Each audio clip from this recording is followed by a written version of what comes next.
Hey everyone, welcome back to my channel. CG pre BEd and pre DElEd का आप लोगों का third counselling start हो चुका है एंड आप लोगों को थर्ड काउंसलिंग में बहुत से डिफरेंसेस देखने को मिलेंगे। जैसे आपका फर्स्ट काउंसलिंग या सेकंड काउंसलिंग हुआ है, उस तरीके से आप लोगों का प्रोसेस नहीं होने वाला है। तो क्या है पूरा प्रोसेस, साथ ही आप लोगों का कितना मेरिट लिस्ट आ सकता है एंड आप लोगों को किस तरीके से एडमिशन लेना है, आज के वीडियो में मैं आपको step by step process detail में बताने वाली हूँ। सो वीडियो को अंत तक देखिएगा, ये वीडियो आप लोगों के लिए बहुत ज़्यादा इंपॉर्टेंट है। सबसे पहले देखिए, ये आप लोगों का शेड्यूल जारी किया गया था जिसमें आपको 14 to 16 आप लोगों को टाइमिंग दिया गया था रजिस्ट्रेशन के लिए। जिन भी स्टूडेंट ने रजिस्ट्रेशन करके काउंसलिंग नहीं कराया है तो आपको थर्ड काउंसलिंग में शामिल नहीं किया जाएगा। ठीक है, अगर आपने रजिस्ट्रेशन किया हुआ है, आपने काउंसलिंग सही तरीके से कराया हुआ है तो आप लोगों को थर्ड काउंसलिंग में शामिल किया जाएगा।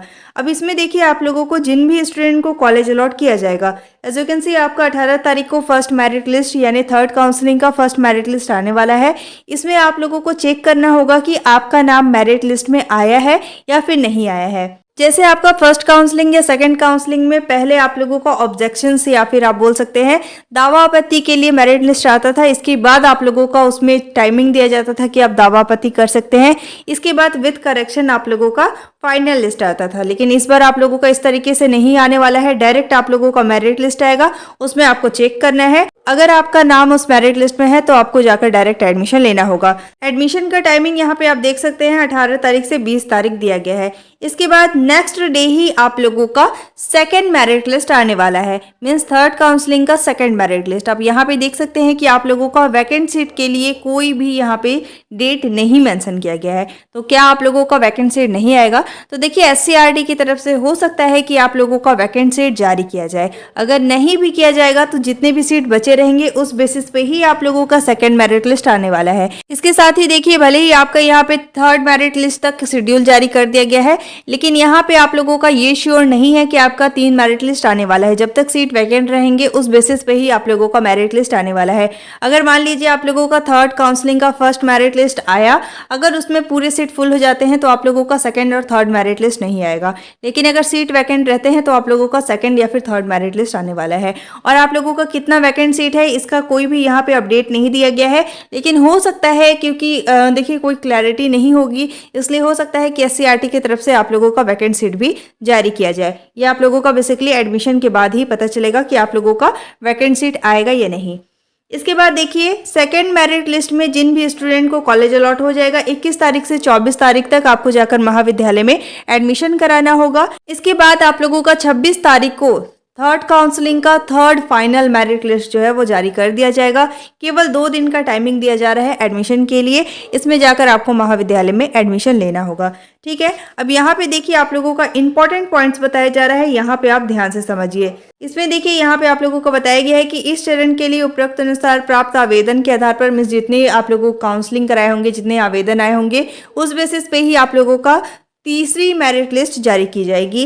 महाविद्यालय आवंटन अभ्यर्थी का प्री टेस्ट के प्राप्तांक में से आप लोगों का प्री बीएड या फिर प्री डीएलएड में आपने जितने नंबर स्कोर किया होगा उस बेसिस पे ही आप लोगों का मेरिट लिस्ट आता है। प्री टेस्ट के प्राप्तांक वर्ग महाविद्यालय में उस वर्ग में रिक्त सीट एवं अभ्यर्थी द्वारा दिए गए विकल्प के आधार पर ही आप लोगों का मेरिट लिस्ट आएगा। इट मीन्स कि आप लोगों का जितना नंबर है प्री बीएड या प्री डीएलएड में, साथ ही आपकी कैटेगरी क्या है, क्योंकि आपने देखा होगा कि जनरल कैटेगरी का आप लोगों का कट ऑफ हाई जाता है, इसके बाद ओबीसी का उससे कम, एसटी एससी का उससे कम जाता है। तो कैटेगरी वाइज ही आप लोगों का मेरिट लिस्ट निकाला जाएगा। ठीक है, इसके साथ ही देखिए, यहाँ पे आप लोगों को बताया गया है कि छात्रों को जो महाविद्यालय आवंटित होगा उन्हें वहां प्रवेश लेना आवश्यक होगा, अन्यथा वही इस वर्ष के प्रवेश प्रक्रिया से बाहर हो जाएंगे। इट मीन्स जो आप लोगों को कॉलेज अलॉट होगा उसमें आप लोगों को इस बार एडमिशन लेना जरूरी है, क्योंकि देखिए आप लोगों का जो फर्स्ट काउंसलिंग या सेकंड काउंसलिंग होता था तो उसमें आपको एक्सेप्ट और रिजेक्ट का ऑप्शन जो है वो मिलता था, लेकिन इस बार जो आपका थर्ड काउंसलिंग होने वाला है उसमें आप लोगों को हो सकता है कि रिजेक्ट का ऑप्शन जो है वो प्रोवाइड नहीं किया जाए, क्योंकि सीट काफी लिमिट है। तो आप लोगों को अगेन बार बार चांसेस तो नहीं दिया जाएगा। अगर मान लीजिए आपको एक बार कॉलेज अलॉट हो गया तो आपको उसमें जाकर एडमिशन लेना होगा। अगर आप एडमिशन नहीं लेते हैं तो आपको काउंसलिंग से बाहर कर दिया जाएगा। जितने भी सीट बचे रहेंगे उसमें अदर स्टूडेंट को चांस दिया जाएगा। ठीक है, तो आप लोगों को जो भी कॉलेज अलॉट होगा उसमें जाकर आप एडमिशन ले सकते हैं। अगर आप एडमिशन नहीं लेंगे तो आप लोगों को फिर काउंसलिंग से बाहर कर दिया जाएगा। इसके बाद आपको नेक्स्ट ईयर एग्जामिनेशन देकर काउंसलिंग कराना पड़ेगा। ठीक है, तो जो भी कॉलेज आपको अलॉट होता है उसमें आप एडमिशन ले सकते हैं।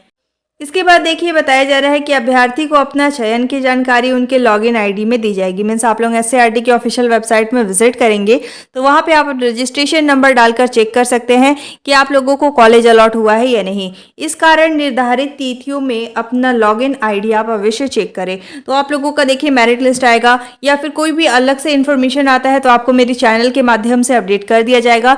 आपको चैनल से ज्वाइन रहना है ताकि कोई भी इन्फॉर्मेशन आप लोगों का मिस ना हो। ठीक, एंड अगर आप चाहे तो एससीईआरटी की ऑफिशियल वेबसाइट में विजिट करके भी ये इन्फॉर्मेशन चेक कर सकते हैं। इसके साथ ही देखिए यहाँ पे बताया गया है कि प्रवेश के लिए महाविद्यालय के कॉल का इंतजार न करें, क्योंकि देखिए जब भी आपको कॉलेज अलॉट होता है, चाहे आपका फर्स्ट काउंसलिंग में कॉलेज अलॉट हुआ हो या फिर सेकंड काउंसलिंग में, तो कंफर्मेशन के लिए आप लोगों के पास कॉल भी आता है। तो यहाँ पे थर्ड काउंसलिंग में ये श्योरिटी नहीं है कि आप लोगों को कॉल आएगा ही। वही यहाँ पे बताया जा रहा है कि महाविद्यालय की कॉल का इंतजार आप लोगों को नहीं करना है। प्रवेश हेतु भी 2 दिवस का ही समय दिया गया है, इस कारण विलंब ना करें।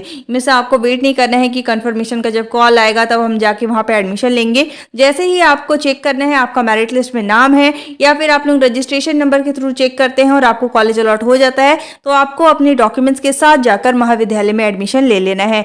इस बार आप लोगों को ऐसा हुआ है, जैसे मान लीजिए आपका आज मेरिट लिस्ट जारी हुआ तो आज ही से आप लोगों का एडमिशन चालू है। तो आप लोगों को चेक करना है, अगर मेरिट लिस्ट में आपका नाम है तो सारे डॉक्यूमेंट्स के साथ अलॉटमेंट लेटर को डाउनलोड करके आपको जाकर महाविद्यालय में एडमिशन ले लेना है। ठीक है, इसके बाद देखिए यहाँ पे आप लोगों को बताया गया है कि महाविद्यालय निर्धारित प्रवेश शुल्क की राशि लेकर चयनित छात्रों को प्रवेश देंगे। मीन्स आप लोगों का जितना फीस है उतना ही फीस आप लोगों से लिया जाएगा।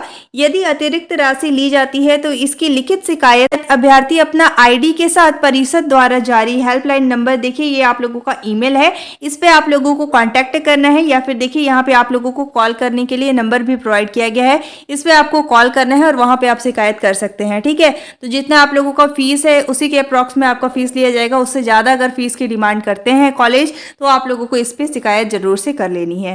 ठीक है, इसके साथ ही देखिए यहाँ पे बताया गया है कि शिकायत में अभ्यर्थी अपना हस्ताक्षर वाला पत्र आवश्यक रूप से अपलोड करे। मीन्स आप लोगों ने शिकायत किया है उसका एक फॉर्मेट होता है, जैसे आप कॉल करेंगे या फिर ईमेल करेंगे तो वहां पे आप लोगों को एक फॉर्मेट दिया जाएगा, उसे आप फिल करके वहां पे शिकायत कर सकते हैं। इसके बाद देखिए यहाँ पे आपको बताया गया है कि दस्तावेजों का प्रारंभिक स्क्रूटनी महाविद्यालय करेगा तथा दस्तावेज सही पाए जाने पर चयनित अभ्यर्थी को प्रवेश देगा। इट मीन्स कि आप लोग जो भी डॉक्यूमेंट्स लेकर जाएंगे वहाँ पे आपका डॉक्यूमेंट वेरिफिकेशन होगा।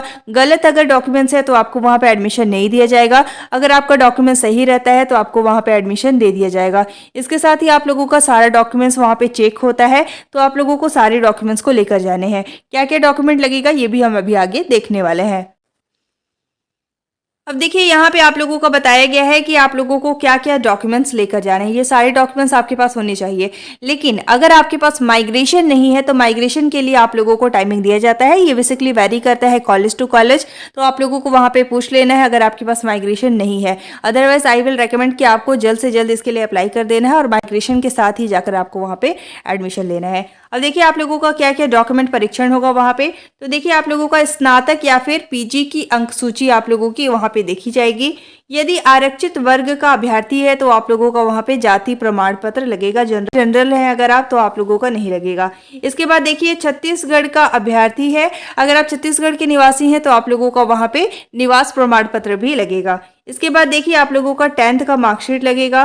प्री परीक्षा की अंक सूची लगेगी। मीन्स आप लोगों ने जो प्री एग्जामिनेशन दिया है, चाहे बीएड का दिया हो या डीएलएड का दिया हो, तो उसका रिजल्ट आप लोगों को लेकर जाना है, उसको आप प्रिंट आउट करा लीजिएगा। और अगर आपने अभी तक डाउनलोड नहीं किया है तो सीजी व्यापम के ऑफिशियल वेबसाइट में आप विजिट करके कभी भी रिजल्ट को प्रिंट आउट करा सकते हैं। ठीक है, इसके बाद देखिए आवंटन पत्र, मीन्स आप लोगों का allotment letter which is very important. वहाँ पे आप लोगों का देखा जाता है कि आपको कॉलेज अलॉट हुआ है या नहीं। ये एक तरीके का आप लोगों का प्रूफ होता है, अगर आप इसे नहीं लेकर जाएंगे तो आपको वहाँ पे एडमिशन नहीं दिया जाएगा। जो भी आप अलॉटमेंट लेटर डाउनलोड करेंगे तो उसमें कॉलेज का नाम, आपका सारा डिटेल लिखा होता है, तो आप लोगों को इसे लेकर ही जाना है कॉलेज में। इसके बाद देखिए टीसी आप लोगों के पास होना चाहिए माइग्रेशन के लिए समय देवे। लोगों को जैसे यहाँ पे क्लियरली मेंशन कर दिया गया है कि आप लोगों को टाइमिंग मिल सकता है, तो आप लोग जाकर वहाँ पे फिर बाद में सबमिट कर सकते हैं। इसके बाद देखिए आवंटन प्रक्रिया सीट रिक्त रहने तक ही की जाएगी। यदि एक सूची के बाद समस्त सीटें भर जाती है तो आगे की प्रक्रिया नहीं की जाएगी। तो यहाँ पे आपका क्लियरली मेंशन कर दिया गया है कि जैसे आप लोगों का शेड्यूल जारी कर दिया गया है कि आपका 3 मेरिट लिस्ट आएगा, लेकिन अगर मान लीजिए आपका अभी फर्स्ट मेरिट लिस्ट जारी हुआ, उसमें सभी स्टूडेंट ने एडमिशन ले लिया है, क्योंकि आप लोगों को रिजेक्ट करने का ऑप्शन में भी प्रोवाइड नहीं किया जाएगा। तो उसमें जितने भी स्टूडेंट को कॉलेज अलॉट हुआ, अगर वो एडमिशन ले लेते हैं तो आगे आप लोगों का मेरिट लिस्ट नहीं आएगा। लेकिन आपका एडमिशन के बाद भी सीट वैकेंट रह जाते हैं तो आपका सेकंड मेरिट लिस्ट आएगा, और अगर उसके बाद भी वैकेंट सीट रह जाते हैं तो आपका थर्ड मेरिट लिस्ट आने वाला है। इसके बाद आप लोगों का एडमिशन जो है वो क्लोज हो जाएगा। जिन भी स्टूडेंट का नाम नहीं आएगा तो आप लोगों को नेक्स्ट ईयर की प्रिपरेशन करनी है। देखिए इट वुड बी बेटर कि अगर आपका बहुत ही कम नंबर है तो आप लोग नेक्स्ट ईयर की प्रिपरेशन कर सकते हैं, अगर आपको गवर्नमेंट कॉलेज चाहिए या फिर अपने मन पसंदीदा कॉलेज में आपको एडमिशन लेना है तो। ठीक है, तो देखिए यहाँ पे आप लोगों का ये प्रोसेस पूरा होने वाला है। बाकी यहाँ पे बताया गया है कि शेष नियम और शर्तें आप लोगों का पहले जैसा ही रहने वाला है, लेकिन यहाँ पे रिजेक्ट का ऑप्शन आप लोगों को नहीं बताया गया है। साथ ही आप लोगों का ऑब्जेक्शन के लिए अलग से मेरिट लिस्ट जारी नहीं किया जाएगा, डायरेक्ट आप लोगों का लिस्ट जारी किया जाएगा। उसमें आपको चेक करना है, अगर आपका नाम है तो अलॉटमेंट लेटर को डाउनलोड करके जाकर आपको महाविद्यालय में एडमिशन लेना होगा। ठीक है, तो ये आप लोगों का सारा प्रोसेस होने वाला है। साथ ही आप लोगों का जैसे ही मेरिट लिस्ट जारी होगा आपको मेरे चैनल के माध्यम से अपडेट कर दिया जाएगा, इसलिए आप सभी को चैनल से जुड़े रहना है। ठीक है, इस पीडीएफ को मैं टेलीग्राम ग्रुप में शेयर कर दे रही हूँ, आप चाहे तो इसे रीड भी कर सकते हैं। Thank you so much for watching. If you liked my YouTube video, don't forget to like, subscribe and share. Thank you.